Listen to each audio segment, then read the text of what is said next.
Well, good evening, London Elementary. It's Mr. Orr here, and it's time to read tonight's holiday story. And this is one of my all-time favorites. This is a book entitled A Wish for Wings That Work, and is written by Berkley, who did a comic strip back in the 80s entitled Bloom County, and these are the characters from that comic strip. And it's also a holiday special, but you have to look really, really carefully to find it because I don't think they play it on TV that much anymore. The book goes like this. It was a good morning to fly, even if it had come late and slow and so cold that a penguin feared his nose might freeze and drop off like one of the icicles hanging over the porch. Fly, Opus whispered to himself as he ran to the top of Duck's Breath Bridge at dawn to watch the snow ducks soar above. Fly, he whispered as he lifted his wings and waited to be swept up beneath the fading Christmas moon with the other birds. But it was on mornings such as this that Opus's heart grew cold as his nose. A penguin surely can say the word fly, but he cannot do it. A bird with wings that won't work, Opus growled to himself. What good is that? What good am I?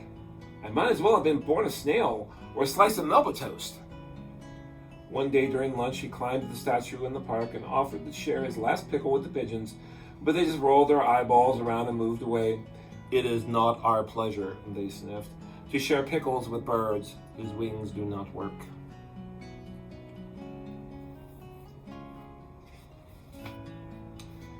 If my wings will not lift me, I'll find something else that does, said Opus. He heard a man screaming on TV about a new product everyone should own called Flap-O-Matic. Opus quickly ordered one, and when it arrived, he put it together and hoped everything was right, since the instructions were in a different language. Opus carried it up to Vulture Gorge, strapped it on, and wound up the rubber band. Stepping to the edge, Opus looked down to the bottom of 3 miles below. Yow, he gulped. He sighed, walked back home, and spent the rest of the day cooking anchovy Christmas cookies, which wasn't nearly as dangerous. And then Opus knew what he should do. That night he sat in front of his warm fireplace, considered his words carefully, and wrote an important letter. Dear Santa Claus, in the past I have asked for a scarf that would last. I have wished for new skates or some herring rum cakes, but since my wings sputter, and those times they should flutter, I thought you should know. I need wings that will go.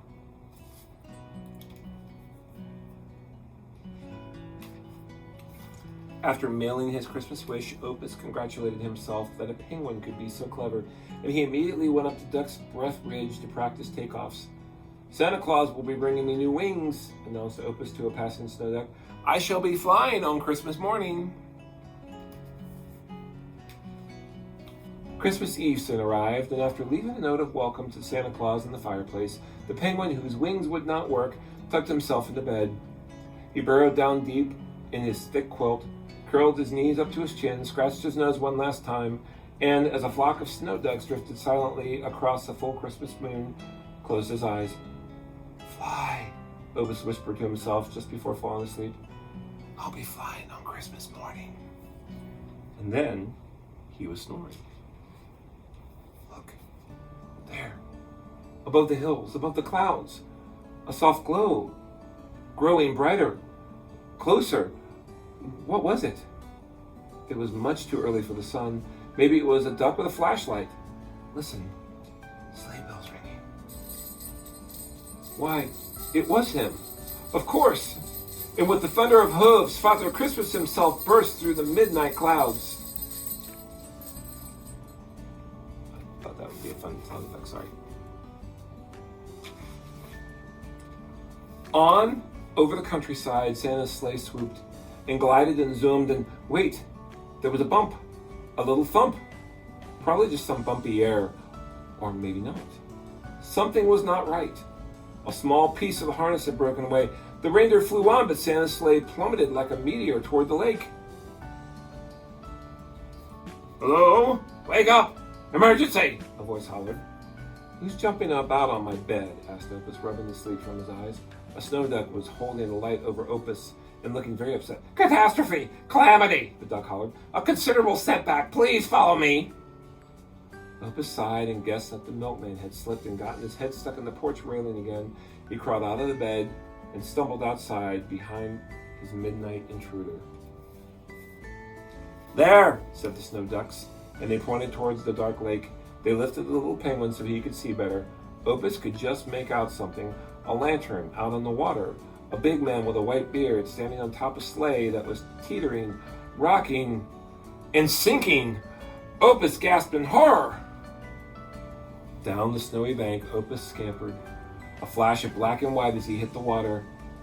With a roar, a shimmering curtain of spray erupted beneath the rushing missile. It held in the air for the longest seconds, catching the moonlight before falling. Toad frogs leaped, catfish jumped, and Opus flew strong and fast through the icy water, a wonderful, roaring, graceful torpedo sailing towards the darkness. He was swimming and swimming. After all, is what penguins do best. "There," whispered a snow duck from the water's edge. "Look there," he said, pointing now, for something was moving toward them. It was Opus, and he was pulling that great Christmas sled and all the toys through the freezing water with the reins in his teeth. There was great sloshing and frothing and laughing. Somebody was laughing. Out from the sleigh, a deep voice of good cheer drifted in over the water. "Ho, ho, ho, ho!" it rumbled faintly. "Ho, ho, ho! Go!" Opus stumbled, exhausted, onto the dock. His arms ached, and it hurt to breathe. He noticed many eyes watching him, and he tried his best to straighten his soggy red bow tie. He had brought the sleigh safely to shore. The reindeer were waiting there patiently. The large man in the red suit approached, grasped his hand, and shook it gently. Santa's wide pink face came down close, and his whiskers brushed Opus's ear. Opus noticed his kind eyes, one of which winked softly.